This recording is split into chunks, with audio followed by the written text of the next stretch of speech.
Yes, hello, good morning. This is Maning of Munting Tahanan. Mayong buntag sa tanan.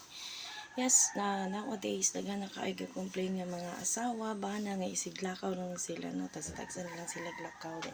Na wala na time para magbanding-banding. Pero for me, no, realization ako ni, in my past relationship, in my past marriage, isa nga ingon nato nga mag naka keep distance, no, kana medyo naigap sa amo tungod kay kuan na siya kanang dili mi mag-usab hunahuna.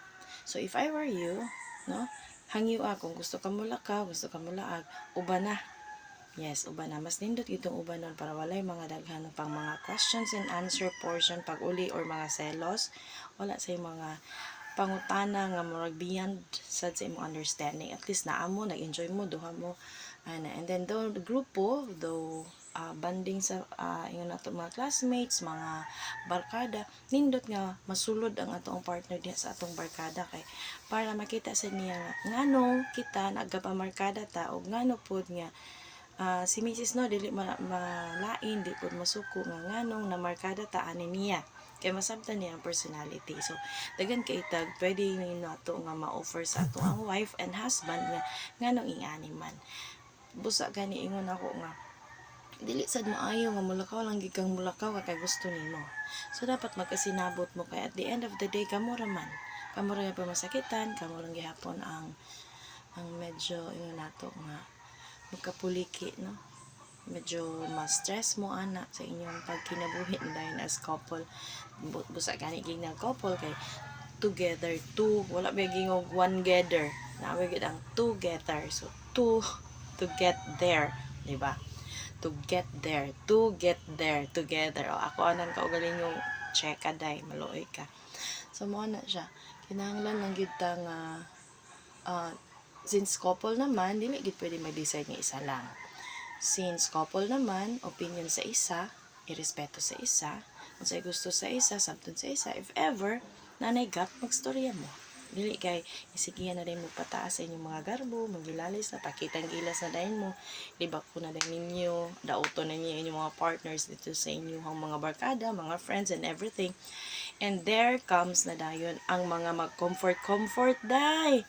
Yes, na din na mag-comfort niya. Lami ra ba nang magsigi siya comfort niya na may problema sa sulod sa panimalay. So that's the point, no? It's just like kanang ka-comfort labaw po nang ginahanglan busa. Malaki ang pangangailangan busa gayong ana. Okay? So ikaw laban day. Laban. Unsa ang paglaban dito mangaway. Atong ipakita nga importante atong partner sa atua, di ta ka-survive nga wala siya. Though aware ta nga maka-survive ta, pero at least ipa-feel na to sa iya nga he is part of the family, she is part of the family. Dili mahimong buo ang pamilya kung wala siya. Walay family nga ginganlan nga wife ra.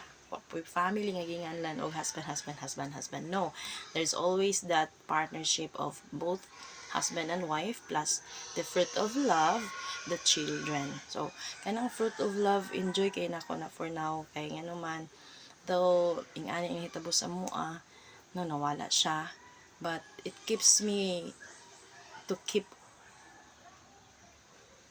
fighting and going on in life. Yeah. Then karon medyo nang dago naman mga dungol-dungol naman pud na, pero kebs lang importante ana sa nakoy track nga ginasunod ana. So advice ko lang katong gustong maging successful ang inyong marriage life or inyong relationship, respect each other, consider the feelings, the outlook of your partner. That's for now. Bye bye.